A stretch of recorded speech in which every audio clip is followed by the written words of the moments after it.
उत्तर प्रदेश के उन्नाव जनपद के औरास थाना क्षेत्र के टिकरा सामत गांव के रहने वाले परमेश्वर कनौजिया का नाम खुशहाल लोगों में गिना जाता था। इसके साथ ही उनकी गांव में अच्छी ढाक भी थी। इसका एक कारण यह भी था कि उनकी पत्नी उर्मिला देवी टिकरा सामत गांव की पूर्व प्रधान रह चुकी थी। यह है आखिरी गुनाह और मैं हूं अमित, लेकर आया हूं एक ऐसा जुर्म जो इंसानियत की सारी हदें पार कर गया। जब तक परमेश्वर कनौजिया के परिवार में ग्राम प्रधानी रही तब तक वह गांव वालों के हर सुख दुख में शुमार होते रहे। लेकिन अगले चुनाव में हाथ से ग्राम प्रधानी चली जाने के बाद वह अपने 3 बेटों जिसमें बड़े रिंकू, मझले जितेंद्र व 18 वर्षीय छोटे बेटे धर्मेंद्र के साथ मुंबई के बांद्रा रेलवे स्टेशन के पास रेलवे कॉलोनी में लॉन्ड्री का काम करने लगे थे।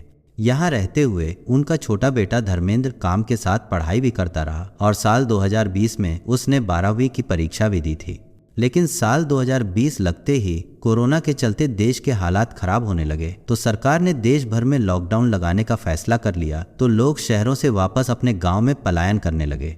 क्योंकि मुंबई में लॉकडाउन होने से सारे काम धंधे बंद होने लगे थे, ऐसे में परमेश्वर कनौजिया को भी लॉन्ड्री का बिजनेस अस्थायी रूप से बंद करना पड़ा। शुरू में परमेश्वर कनौजिया को लगा कि सरकार कुछ दिनों बाद लॉकडाउन खोल देगी, लेकिन बाद में जब उन्हें लॉकडाउन में ढील के कोई आसार नहीं दिखे तो उन्होंने अप्रैल 2020 में अपने तीनों बेटों के साथ गांव वापस आने का फैसला कर लिया और किसी तरह लॉकडाउन के समय में ही मुंबई से गांव लौट आए। मुंबई से गांव वापस आने के बाद लॉकडाउन के चलते कोई काम धंधा करना संभव नहीं था, इसलिए परमेश्वर कनौजिया अपनी पत्नी और बच्चों के साथ पूरा दिन घर पर ही बिता रहे थे। लेकिन उनका छोटा बेटा धर्मेंद्र कनौजिया अक्सर ही गाँव में टहलने निकल जाता था। उधर जैसे जैसे देश में कोरोना के केस कम हुए तो सरकार ने भी लॉकडाउन में छूट देनी शुरू कर दी थी, जिससे धीरे धीरे कामकाज भी पटरी पर आना शुरू हो चुका था। साल 2020 का जुलाई आते आते तमाम लोग जो मुंबई, दिल्ली जैसे शहरों से वापस गांव आ गए थे वे फिर से कामकाज की तलाश में वापस जाना शुरू कर चुके थे। लेकिन परमेश्वर कनौजिया अभी भी गांव से वापस मुंबई नहीं गए थे। ऐसे में वह अपने बेटों के साथ घर के कामकाज निपटाते रहे। रोज की तरह परमेश्वर कनौजिया का छोटा बेटा धर्मेंद्र कनौजिया दोपहर का खाना खाकर 19 अगस्त 2020 को भी घर से टहलने निकला था। लेकिन हर रोज की तरह वह जब शाम तक वापस न लौटा तो परिजन धर्मेंद्र के मोबाइल पर कॉल लगाने लगे, लेकिन उसका फोन भी स्विच्ड ऑफ बताया जा रहा था। ऐसे में परमेश्वर कनौजिया अपने परिजनों के साथ धर्मेंद्र की तलाश में घर से निकलकर आसपास पता करने लगे, लेकिन धर्मेंद्र के बारे में किसी से कुछ भी पता नहीं चला। परमेश्वर कनौजिया को धर्मेंद्र के गायब होने का कोई कारण भी समझ नहीं आ रहा था, क्योंकि वह और उनके परिवार के सभी सदस्य धर्मेंद्र से बेहद प्यार करते थे, इसलिए कभी उसे डांट फटकार भी नहीं पड़ती थी। वह ज्यादा परेशान हो उठे थे। वहीं उनकी किसी से दुश्मनी भी नहीं थी जिससे लगे कि किसी ने दुश्मनी निकालने के लिए उनके बेटे को गायब कर दिया हो। रही बात कहीं जाने की, तो वह हाल में ही लॉकडाउन के चलते मुंबई से आया था। वह अपने घर के लोगों के साथ धर्मेंद्र के दोस्तों और परिचितों के यहाँ जब देर रात तक उसे खोजते रहे और उसका कोई पता नहीं चला तो उन्होंने पुलिस को बेटे की गुमशुदगी की सूचना देने का निर्णय लिया और 20 अगस्त की सुबह थाना औरास पहुंचे। थाना प्रभारी राज बहादुर को घटना की जानकारी देकर उसकी गुमशुदगी दर्ज करने की मांग की, लेकिन थाना प्रभारी ने जांच की बात कहकर उन्हें लौटा दिया। थाने से पुलिस से अपेक्षित सहयोग न मिलने से निराश होकर धर्मेंद्र के पिता गांव वापस लौट आए और फिर से आसपास तलाश करने लगे। परमेश्वर कनौजिया अपने दोनों बेटों के साथ धर्मेंद्र की तलाश कर ही रहे थे कि उन्हें अपने घर से करीब 300 मीटर दूर धर्मेंद्र की चप्पलें पड़ी हुई मिल गईं। धर्मेंद्र की चप्पल मिलने के बाद उसके घर वालों के मन में तमाम तरह की आशंकाएं जन्म लेने लगी थीं। घर वाले किसी अनहोनी के अंदेशे के साथ चप्पल मिलने वाली जगह से आगे बढ़े तो 200 मीटर दूर गिरिजाशंकर द्विवेदी के आम के बाग के पास से निकले सकरैला नाले में धर्मेंद्र का औंधे मुंह शव पड़ा देखा, जहां धर्मेंद्र का पूरा शरीर पानी में और सिर बाहर था। इसे देखकर सभी बदहवास हो रोने लगे। इसके बाद रोते बिलखते धर्मेंद्र के पिता परमेश्वर कनौजिया ने औरास थाना प्रभारी राज बहादुर को घटना की सूचना दी। धर्मेंद्र की हत्या की सूचना पाकर थाना प्रभारी राज बहादुर ने इसकी सूचना अपने उच्चाधिकारियों को दी और वह अपनी टीम के साथ घटनास्थल पर पहुंच गए। घटनास्थल पर पहुंचने के बाद थाना प्रभारी ने ग्रामीणों की मदद से धर्मेंद्र कनौजिया के शव को बाहर निकलवाया। उधर घटना की सूचना पाकर बांगरमऊ सीओ गौरव त्रिपाठी भी मौके पर पहुंच चुके थे। नाले से धर्मेंद्र की लाश बाहर निकालने के बाद पिता परमेश्वर व मां उर्मिला देवी का कहना था कि उनके बेटे की हत्या की गई है और शरीर में मारपीट जैसे चोट के निशान भी हैं, क्योंकि धर्मेंद्र के चेहरे पर सूजन पैंट की जेब में मिले मोबाइल में खून के निशान थे, जिसके आधार पर वे बार बार बेटे की हत्या किए जाने की बात दोहरा रहे थे। वहीं दूसरी ओर पुलिस का कहना था कि मृतक धर्मेंद्र की लाश पर किसी तरह के चोट का निशान नहीं दिखाई पड़ रहा था, लिहाजा पोस्टमार्टम से पहले कहना मुश्किल था कि उसकी हत्या की गई है। मौके की कार्रवाई निपटाने के बाद पुलिस ने लाश पोस्टमार्टम के लिए भिजवा दी। पोस्टमार्टम रिपोर्ट आने तक पुलिस ने जांच शुरू कर दी थी और मृतक के पिता परमेश्वर कनौजिया से किसी से दुश्मनी होने की बात पूछी तो उन्होंने बताया कि उनका या उनके परिवार के किसी भी सदस्य का किसी से भी झगड़ा या दुश्मनी नहीं थी। इधर पुलिस धर्मेंद्र की मौत के कारणों को लेकर छानबीन कर ही रही थी कि अगले दिन पोस्टमार्टम की रिपोर्ट पुलिस को मिल गई, लेकिन पोस्टमार्टम रिपोर्ट में धर्मेंद्र की मौत का कारण स्पष्ट नहीं था। इस वजह से धर्मेंद्र का विसरा सुरक्षित कर जांच के लिए भेज दिया गया, जिसके कुछ दिनों बाद ही विसरा की जांच रिपोर्ट भी आ गई। विसरा रिपोर्ट में धर्मेंद्र की मौत जहर से होनी बताई गई थी। विसरा रिपोर्ट मिलने के बाद यह तो साफ हो गया था कि धर्मेंद्र की हत्या की गई है, लेकिन पुलिस को हत्या का कोई कारण नजर नहीं आ रहा था जिसके आधार पर हथियारों तक पहुंचा जा सके। इसलिए पुलिस के सामने हत्या के कारण और हथियारों तक पहुंचना चुनौती बना हुआ था। ऐसे में पुलिस ने सर्विलांस की मदद से धर्मेंद्र के हथियारों तक पहुंचने का प्रयास शुरू कर दिया और मृतक के मोबाइल नंबर की पिछले एक सप्ताह की कॉल डिटेल्स खंगालनी शुरू कर दी।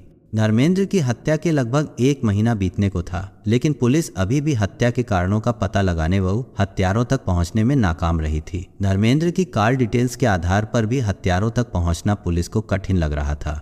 इधर पुलिस धर्मेंद्र की हत्या के मामले की जांच कर ही रही थी। इसी दौरान परमेश्वर कनौजिया को पता चला कि धर्मेंद्र के गायब होने वाले दिन आखिरी बार उसे गांव के ही रहने वाले लक्ष्मण, राहुल कनौजिया, संजीत कुमार, उसके भाई रंजीत कनौजिया के साथ देखा गया था। यह जानकारी मिलते ही परमेश्वर कनौजिया ने 17 सितंबर 2020 को औरास थाने पहुंचकर संजीत व रंजीत, राहुल और लक्ष्मण के खिलाफ बेटे की हत्या में शामिल होने की नामजद रिपोर्ट दर्ज करा दी। जब पुलिस आरोपियों के घर पहुंची तो सभी हत्यारोपी घर से फरार मिले। इसके आधार पर आरोपियों पर पुलिस का शक और भी पुख्ता हो गया। पुलिस ने आरोपियों की धरपकड़ के लिए काफी प्रयास किए, लेकिन आरोपी हाथ नहीं आए। धर्मेंद्र की हत्या के कई माह बीत चुके थे और पुलिस लगातार आरोपियों के घर और संभावित ठिकानों पर दबिश दे रही थी, लेकिन इस मामले में पुलिस के हाथ अब भी खाली थे। इसे लेकर मृतक के घर वाले आरोपियों की गिरफ्तारी के लिए कई बार एसपी सुरेश राव, आनंद कुलकर्णी के साथ साथ उच्चाधिकारियों से गुहार भी लगा चुके थे। इसी बीच थाना प्रभारी राज बहादुर की जगह औरास थाने की कमान तेज तर्रार हरिप्रसाद अहिरवार को सौंप दी गई थी, क्योंकि इस मामले का पर्दाफाश न होना पुलिस के लिए सिरदर्द बना हुआ था। ऐसे में एसपी सुरेश राव, आनंद कुलकर्णी और एएसपी शशि शेखर ने खुद इस मामले पर नजर रखते हुए थाना प्रभारी हरिप्रसाद अहिरवार को केस का जल्द से जल्द खुलासा करने का निर्देश दिया। अब नए थाना प्रभारी हरिप्रसाद अहिरवार ने नए सिरे से आरोपियों की गिरफ्तारी के लिए जाल बिछाना शुरू किया। इसी बीच उन्हें 20 मई 2021 को मुखबिरों से खबर मिली कि लक्ष्मण, राहुल, संजीत, रंजीत उन्नाव की मड़ेचा तिराहे के पास हैं और कहीं भागने की फिराक में हैं। इस सूचना के बाद थाना प्रभारी हरिप्रसाद अहिरवार ने head constable Dilip Singh, constable Prashant, Harshdeep व आशीष के साथ जाल बिछाकर मड़ेचा तिराहे से चारों को गिरफ्तार कर लिया। पुलिस आरोपियों को पकड़कर थाने ले आई और धर्मेंद्र कनौजिया की हत्या के बारे में पूछताछ करने लगी, लेकिन चारों ही धर्मेंद्र की हत्या में शामिल होने की बात से नकारते रहे। जब पुलिस को लगा कि आरोपी आसानी से हत्या की बात कबूलने वाले नहीं हैं, तो कड़ाई से पूछताछ की गई। इस पूछताछ में चारों टूट गए और उन्होंने धर्मेंद्र की हत्या की बात कबूल ली। आरोपी लक्ष्मण ने बताया कि उन लोगों ने वारदात वाले दिन राहुल, संजीत व रंजीत की मदद से धर्मेंद्र को गांव के बगीचे में बुलाकर मछली के साथ शराब पार्टी रखी थी, जहां पहले से ही धर्मेंद्र की हत्या करने के लिए जहर खरीद कर रख लिया था। आरोपियों ने धर्मेंद्र को जमकर शराब पिलाई और जब वह नशे में धुत हो गया तो मौका देख राहुल ने उसके शराब के गिलास में जहर मिला दिया। जहर मिली शराब पीने के बाद धर्मेंद्र अचेत होकर गिर पड़ा। इसके बाद धर्मेंद्र की मौत का इंतजार करते रहे और जब उसकी मौत हो गई तो धर्मेंद्र की लाश सकरैला नाले में फेंक दी। पुलिस ने जब आरोपियों से हत्या का कारण पूछा तो आरोपी लक्ष्मण ने बताया कि धर्मेंद्र कनौजिया उसकी बेटी से प्रेम करता था और वह अक्सर उसके घर उसकी बेटी से मिलने आया करता था। लक्ष्मण ने बताया कि वह अक्सर दोनों को समझाता रहता था, लेकिन धर्मेंद्र के सिर पर प्रेम का मानोभूत सवार था। धर्मेंद्र लगातार उसकी बेटी के साथ नजदीकियां बढ़ाता जा रहा था। इसी बीच लक्ष्मण के घर पर गांव के ही राहुल का आना जाना शुरू हो गया। उसने भी जब पहली बार लक्ष्मण की बेटी को देखा तो उसकी खूबसूरती और चढ़ती जवानी को देख उस पर लट्टू हो गया। अब राहुल लक्ष्मण की बेटी को देखने अक्सर बहाने से उसके घर आने लगा था। वह जब भी आता तो लक्ष्मण की बेटी को देख अपनी सुध-बुध खो बैठता था। उसके मन में लक्ष्मण की बेटी को लेकर कब प्यार की कोपलें पनपने लगी उसे पता ही नहीं चला। लेकिन उसके सामने एक बड़ी समस्या धर्मेंद्र था, क्योंकि वह भी उसी के चक्कर में अक्सर लक्ष्मण के घर आया करता था। इधर लगातार राहुल के घर आने से लक्ष्मण की बेटी का प्यार धर्मेंद्र से कम होता गया और वह राहुल की तरफ आकर्षित होने लगी। अब वह धर्मेंद्र की जगह राहुल से प्यार करने लगी और दोनों में काफी नजदीकियां भी बढ़ चुकी थीं। इस वजह से अब वह धर्मेंद्र से दूरी बनाने लगी थी। लेकिन धर्मेंद्र दूरी नहीं बनाना चाहता था, क्योंकि वह उससे हद से ज्यादा प्यार करने लगा था। लक्ष्मण ने बताया कि उसकी बेटी राहुल से प्यार के चलते धर्मेंद्र से पीछा छुड़ाना चाहती थी, लेकिन धर्मेंद्र उससे दूर जाने के बजाय और करीब आने की कोशिश करने लगा था। कई बार मना करने के बावजूद भी धर्मेंद्र का रोजाना घर आना उसे बर्दाश्त नहीं था, इसलिए उसने धर्मेंद्र को रास्ते से हटाने का खौफनाक निर्णय ले लिया।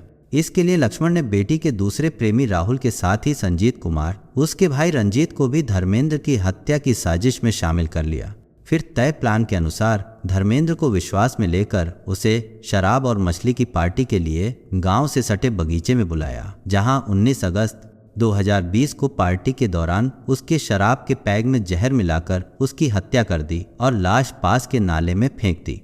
पुलिस ने धर्मेंद्र की हत्या के 9वें महीने में साजिश का पर्दाफाश कर दिया और आरोपियों के बयान दर्ज कर न्यायालय में पेश कर जेल भेज दिया है। कथा लिखे जाने तक आरोपी जेल में ही थे।